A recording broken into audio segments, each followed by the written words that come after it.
when you go through an awakening, you kind of go through these stages where you end up leaving social gatherings because they're based on performance and you're being authentic. You can't perform anymore. You, a lot of the times, will lose relationships because it was based on who you used to be, and you're not asleep anymore.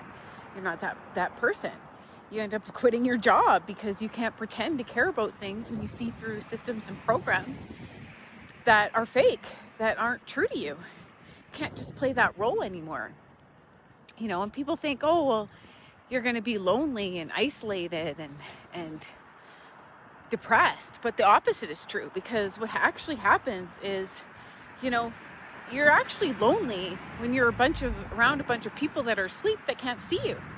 And being alone, you actually get to be yourself, and you stop accepting other people's projections. You get to hear your own thoughts, be in your own energy. You get to be your authentic self. And so there's a lot of power in that. You start to merge with the consciousness and the breath that you are and the awareness, and become more still. And you're at home with yourself and you're at peace. And then if you do want to come back into reality, you can, because you stand at the edge. You come in with a new frequency, with power, because, you're available, but you're not dependable.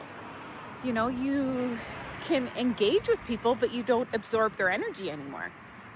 And that's a really cool place to be. It's all about coming home to yourself. And so, I know a lot of people are awakening and going through these stages right now.